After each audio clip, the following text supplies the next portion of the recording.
Hey there, and welcome to Southern Denver Living. I'm your host, Jake Freedle, here to navigate you through some interesting topics in the Denver real estate market.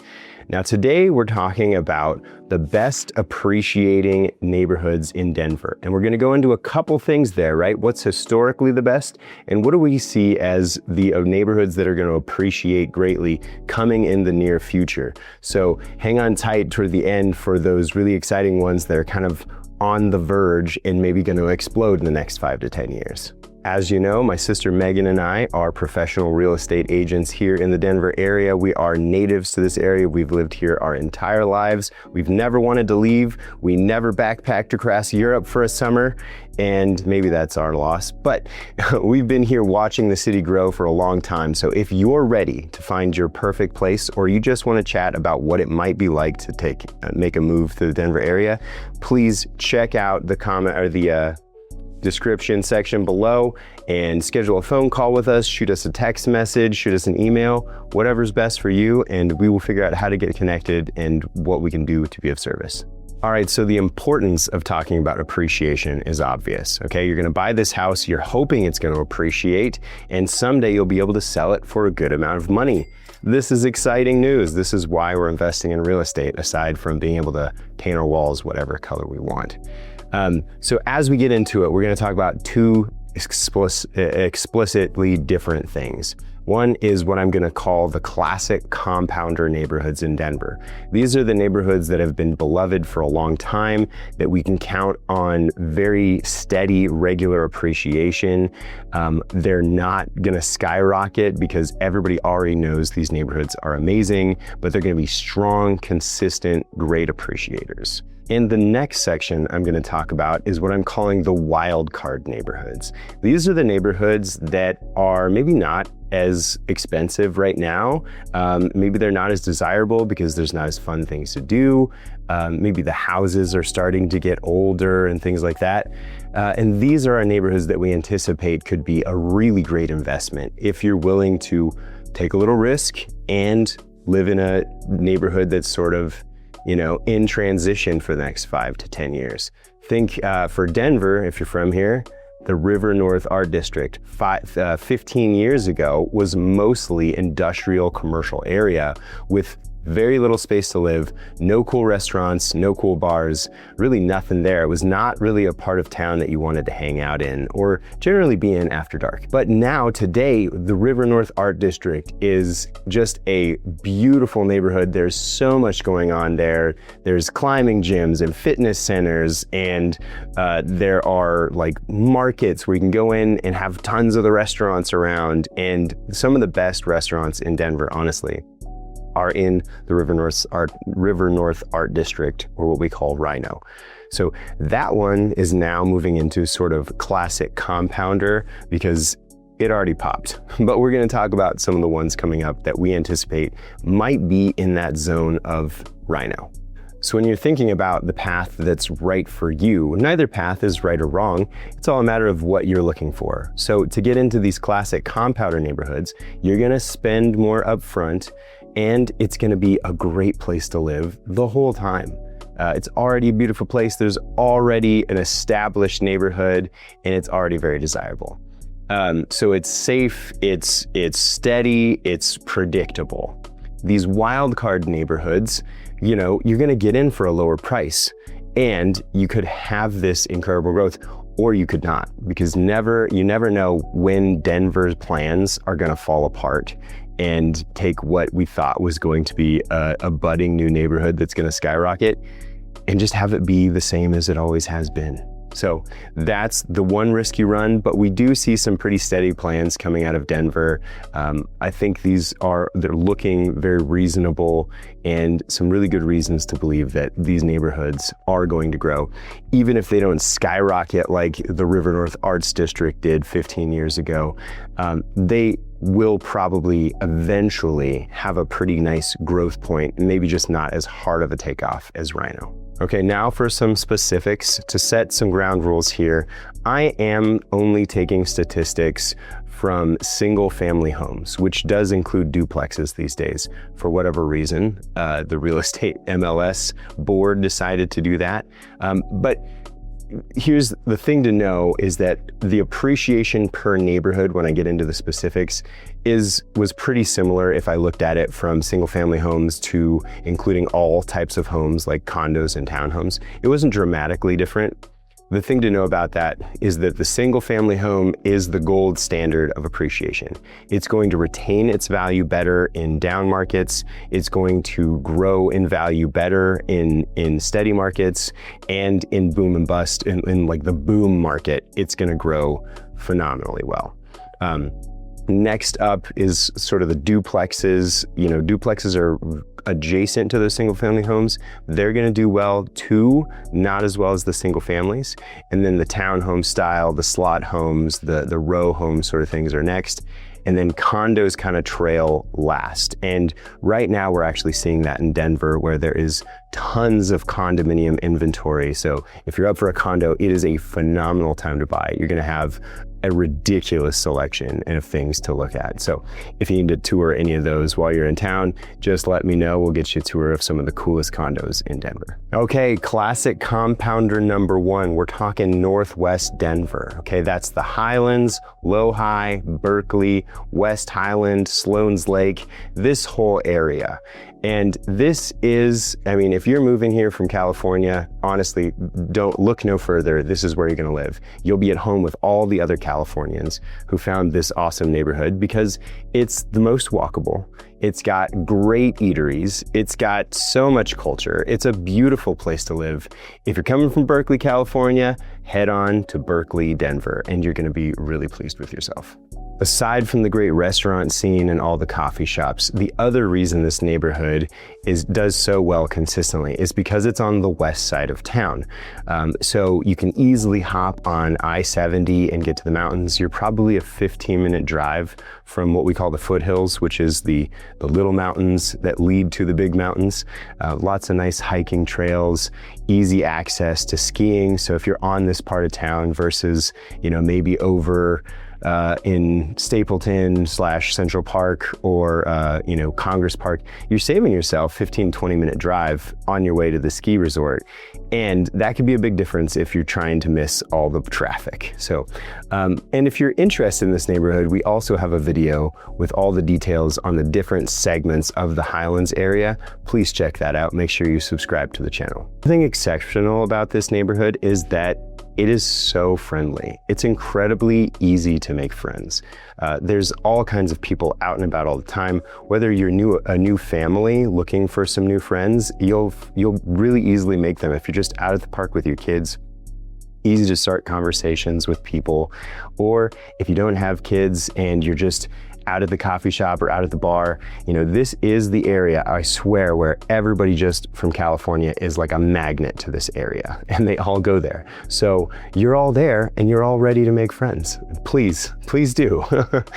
All my friends live there and are apparently also from California. The houses in this neighborhood are interesting. You can find some of everything. So you're gonna find little houses. $500,000 will get you into this neighborhood. It's probably gonna be something right around 1,000 square feet, maybe a little smaller, with 1 bathroom, maybe 2 to 3 bedrooms, 3 if you're lucky. And you're gonna find luxury builds all the way up into, right, like the last year, the most expensive home there was $3.2 million.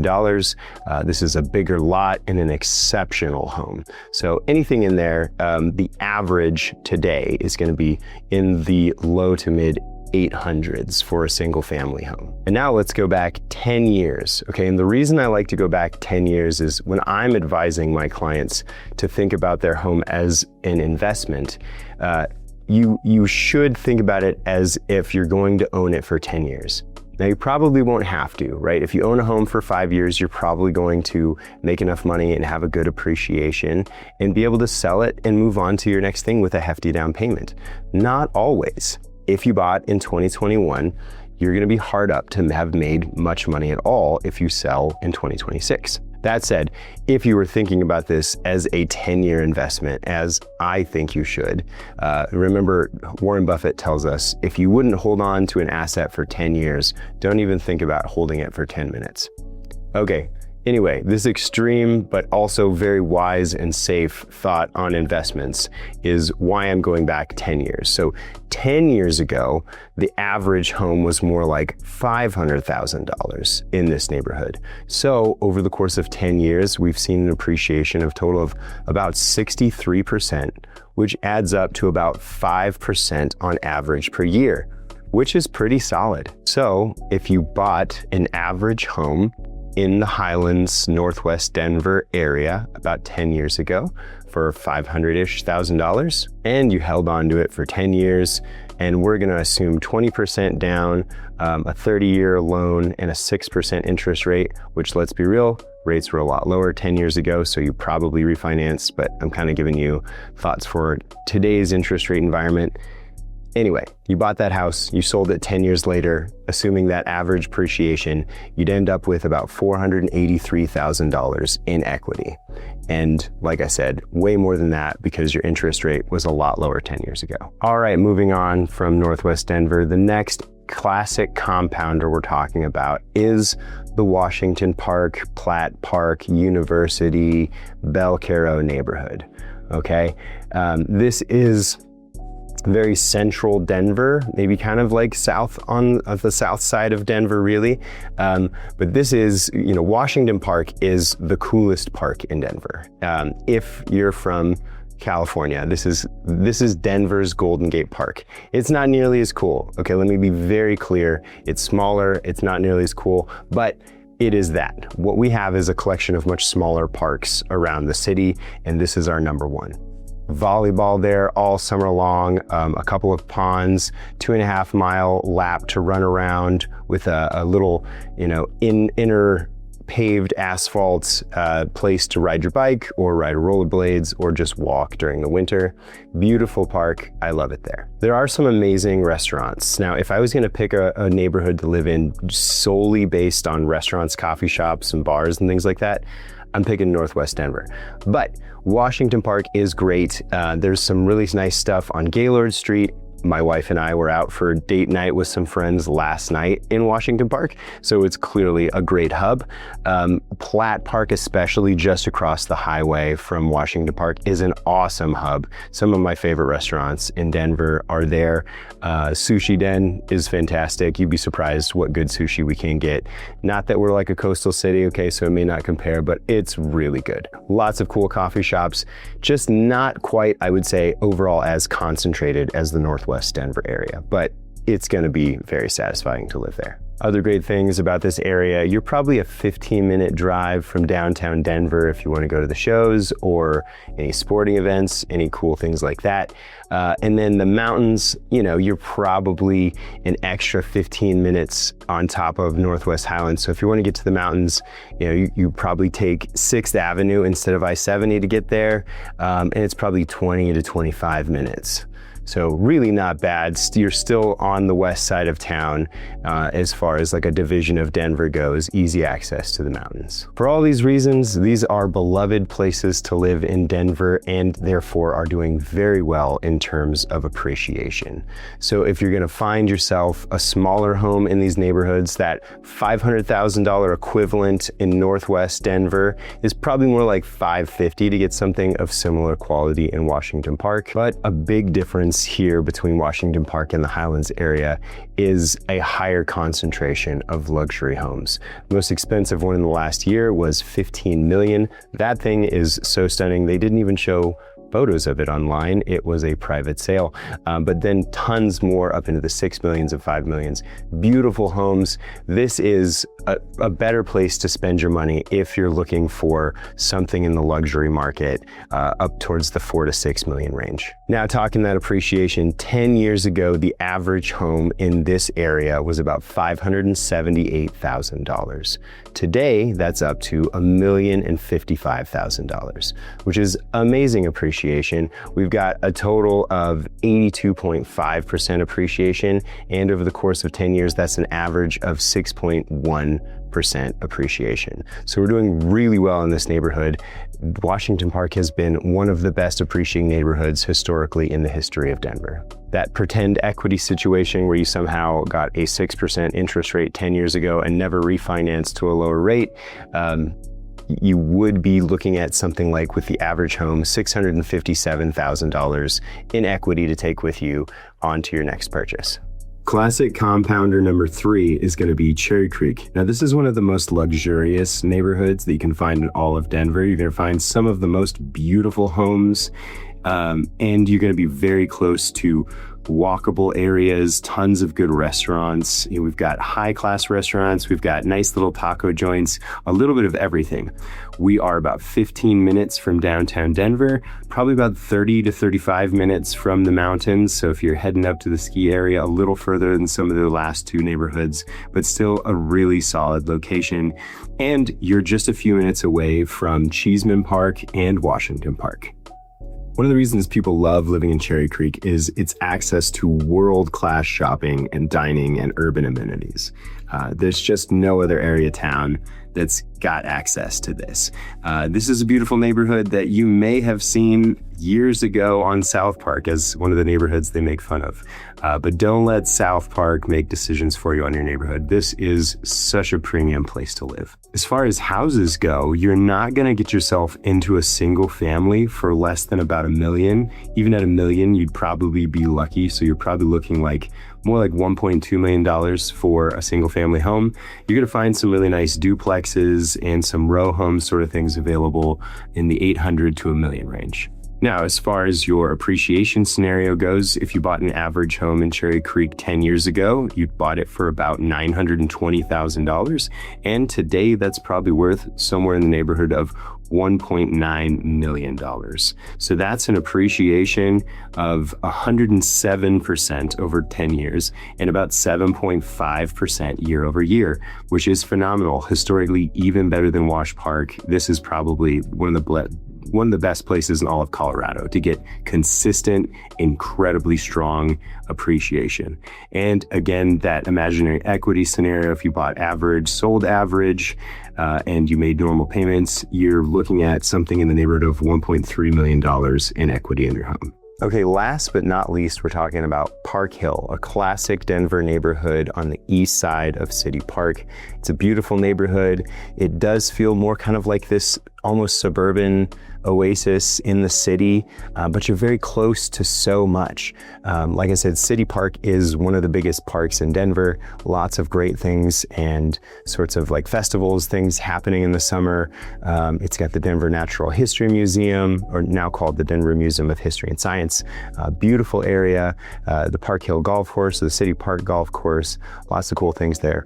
There are a couple of pockets of some really cool areas, like some coffee shops, and there's Spinelli's Market. Outside of those little areas, not a super walkable neighborhood, so you are driving to dining and things like that typically, but a beautiful neighborhood, and we're excluding that top section in the appreciation. It just doesn't pan out the way the rest of it does. Get into Park Hill if you want a very small single family home. You can get in there for about $550,000. Again, something 1,000 to 1,200 square feet, couple bedrooms, couple bathrooms, and you could find something that's nicely updated in that range. It's gonna be an outlier. You're gonna have to search pretty hard. I did an open house just last week in Park Hill, and I was asking one of the attendees what she thought about the price of the home. And she said, well, it kind of seems like everything in Park Hill is at least $1 million these days. So if you're looking for, a good size 4-person family home, 2,000 plus square feet, it's definitely going to be around $1 million, if not more, in this area. Not as much luxury in this neighborhood as in some of the neighborhoods we've talked about recently, like Hilltop and Montclair, but you do have a decent amount of homes between $1.5 and $3 million that are gorgeous. They're going to be stunning homes that really just outshine the rest of the neighborhood. And as far as our appreciation is concerned, if you bought that average home 10 years ago, about $515,000, today is worth more like $885,000. That's about 72% appreciation over the course of the last 10 years and averaging out to about 5.6% per year. So really solid, strong, reliable appreciation in this one too.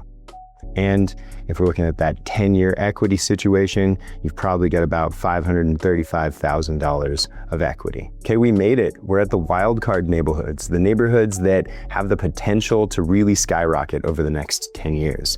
But before we dive into which ones they are, I gotta give a little context here for why we're thinking they're gonna appreciate that way. And most of it is about transit. Now, if you're from Denver, you're looking at me going like, yeah, transit in Denver, not so impressive. Definitely leaves something to be desired.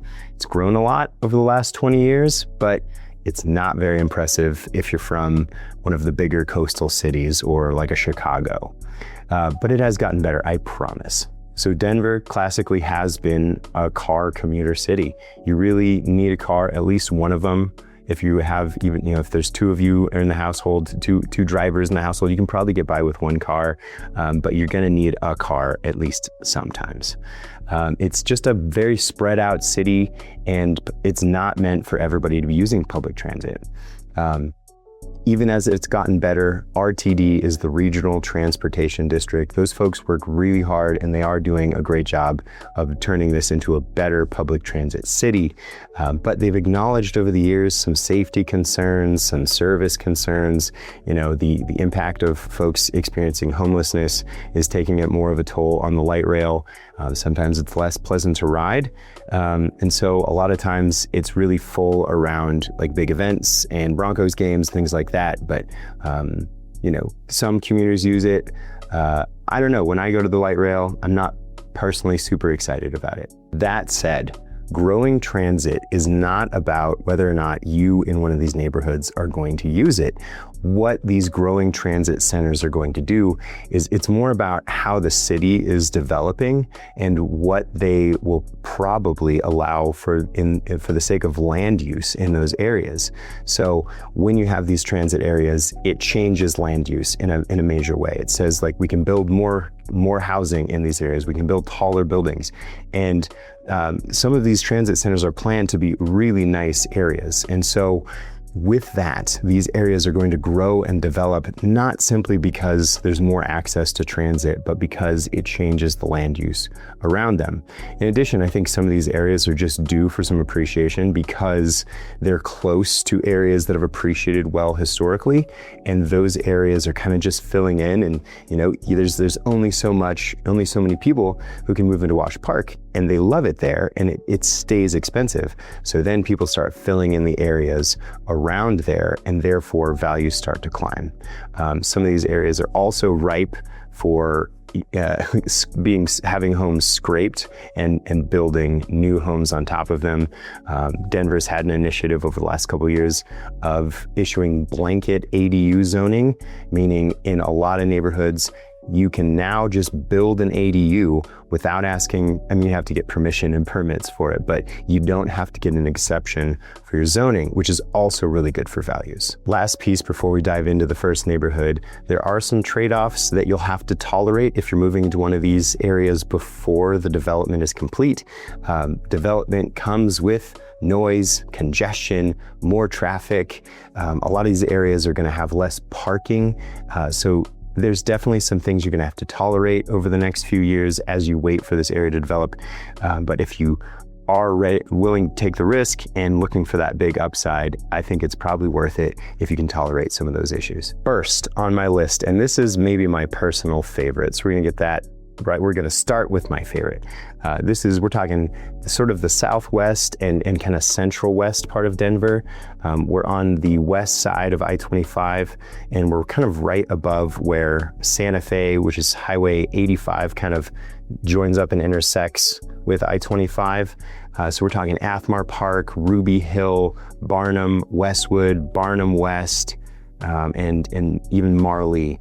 And this area is just, for one, it's adjacent to all of the awesome stuff. Like the northern parts are really close to Sloan's Lake, where we've seen tons of development and growth over the last years. And then Sloan's Lake kind of connects up to that Highlands area in the Berkeley neighborhoods. And then it's also right across the highway from Washington Park, right across 85 from Platte Park. So you're adjacent to so much cool stuff, and this is an area where they've allowed blanket ADU zoning. So I think we've got a lot of big potential here. In addition to being adjacent to a lot of awesome places, we've got a BRT bus rapid transit growth coming on Federal Boulevard, which is a main vein that goes north and south right through there. Federal Boulevard has a lot of cool spots. We've got a lot of, this is more of your like kind of hole in the wall, really good restaurants in there. Not fancy, but some solid stuff, especially if you're looking for like more ethnic foods. So really cool stuff happening there with Federal. We're making more connectivity over Highway 85 with a pedestrian bridge. And so they're really trying to connect this part of the city to the cool spaces. And of course, all of that is going to come with new development rules. So I'm sure we'll see more development coming in there. Near just south of Athmar Park is Ruby Hill, and Ruby Hill has this awesome park. It's Ruby Hill Park with the Levitt Pavilion. All summer long, they do free concerts. And it's really good stuff. Like, you have great musicians. It's a beautiful park. You have a cool view of the mountains, and it's a beautiful area to be. And I've talked about it before, how life in Denver really revolves around parks. We have more parks per capita than any city in the country. So you've got really good anchor parks in these areas like Ruby Hill Park. And then there's actually Athmar Park, the neighborhood. I don't know why it's named that, because the main park in there is called Huston Lake Park. And I say that funny because it kind of looks like it should be Houston Lake Park, but Huston Lake Park. Anyway, a beautiful park in the middle of the neighborhood. Lots of stuff goes on there, and it's got a nice lake, and it's a really beautiful neighborhood with all of the infrastructure built for it to be far cooler neighborhood than it currently is. There's some commercial areas that aren't anything special right now, but you could really see how once this area starts growing, it could fill in with much cooler things. As soon as you see a brewery in there, that's when you know. And generally for these wildcard neighborhoods, I'm not going to do the 10-year appreciation scenarios, simply because it's just not as impressive. It's more in like the 4% range, which isn't bad. Nationally, I think that's probably closer to average. And so these neighborhoods are probably closer to average appreciation, but I think we're getting some big upside. And I think maybe in the next few years, you might see more than 6% appreciation if they start turning into these really cool neighborhoods that we think they might. Next up, we've got what I'm calling the West Corridor. We're talking West Colfax and Villa Park.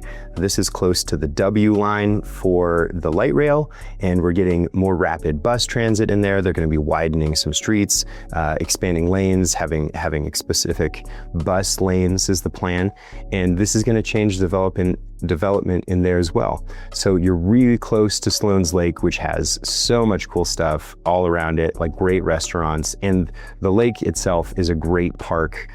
It's about a 1.7 mile loop around it. It's a gorgeous place to walk. It has an amazing view of the city. If you're looking for a cool view of the city, Sloan's Park is it. There's a couple cool patio restaurants on the west side that look out over the lake and onto the city. Plenty of energy coming here, and it's just it kind of feels like the next domino to develop after Sloan's Lake. So right there, West Colfax, Villa Park, just south of Sloan's Lake, I think is coming. Next is Sun Valley. This feels like the most obvious answer. So Sun Valley, the neighborhood, is currently where the Broncos Stadium sits, and they are tearing down the Broncos Stadium, moving across the highway and putting it in an old sort of barely used rail yard. And so Sun Valley is going to go through an obvious redevelopment because they're tearing down the old stadium and building a ton of housing right in there. So this one seems obvious because it's just going to be brand new stuff. They're building tons of mixed use housing and retail, and all sorts of stuff is going on here. It's already pretty close to cool parts of town. It's really close to Meow Wolf. It's right across the highway from downtown, and they're building more connectivity from there to downtown. And so therefore it's also close to the Highlands. This one seems obvious, and it may be, once you get in there, they may already be high prices once these brand new things get built. But in the overall, we're going to see a big jump in appreciation immediately as soon as they're done building. Okay, this next one I have to address because if you're looking around the internet, there is some anticipation about these areas appreciating. I feel a little skeptical about them because it's Globeville and Elyria, Swansea. Now, if you live here, these areas are right in between, right next to I-25 and I-70, and kind of in between those two highways and I-76, which connects the two as a shortcut when you're going north. And so you have these two neighborhoods that are packed in between highways. And here's the thing is they believe, there's some transit developments going in there, and that is going to change the use of land. And so the argument for this is, okay, you have these two areas. There's not even that much housing in there right now, but there is some, but majorly industrial areas that have been damaged by the highway infrastructure over the years. But River North that we talked about earlier, the River North Art District, that's now could have probably been considered one of our classic compounders, has really grown. And part of why it grew so much is because it started off as this really commercial industrial area. And when it became allowed to use for housing, they plowed so much of that under. And now there's tons of housing and tons of condo buildings and lots of development coming there. So the argument for isn't a terrible argument. There's a lot of stuff there that's not housing now. If it becomes housing, then we see appreciated values. So they're putting in a lot of transit there. They're going to change the rules for what they can do with land, and it very well could be. But you can see for yourself, it's right next to the highway. I personally wouldn't want to live there, even if it gets cool. But it could happen. It could happen. Last on our list of the wild cards for the day is 5 Points. Now, if you're here, you're probably thinking to yourself, 5 Points kind of already popped. What are you talking about, dude? It did. It is right next to the River North Arts District, and it experienced an extreme amount of growth alongside Rhino, and I think it's due for some more growth. It's kind of the outskirts of the really cool area there, and it's kind of a block by block basis of what's happened there. We have more corridor redevelopments happening there, and I think we're gonna see some land use changes, and I think we're gonna see some more development there. So even though 5 Points is already kind of adjacent to some cool areas, I think it's due for some more growth, and I think it's gonna become a much hotter neighborhood. So I'm not calling 5 Points cheap or undiscovered by any means, but I am saying there's some upside potential here in this awesome neighborhood for it to turn into a classic compounder someday. I think we're gonna see more retail, more cool developments coming in there, and lots of big changes for 5 Points. And we'll see. Time will tell if I'm right. Well, thank you so much for joining me today. Whether you're looking for a beautiful classic compounder neighborhood that's going to deliver you steady, reliable growth year over year that you know it's going to happen, or if you're willing to go all in and risk it on some of these wild card neighborhoods, we are here to help you find an awesome home. My sister Megan and I have a combined of 20 plus years experience. We've been in Denver our entire lives. We've never wanted to leave, and we have great insights on some of these neighborhoods and places to live. We would love to help you find your place. We love working with people. So please subscribe to our channel, find our information in the description below, schedule a Zoom call, send us a text message, whatever you'd like to do. We'd love to have a quick consultation for you and help you figure out what the best place is for you. Thanks for joining today, and we'll see you next time.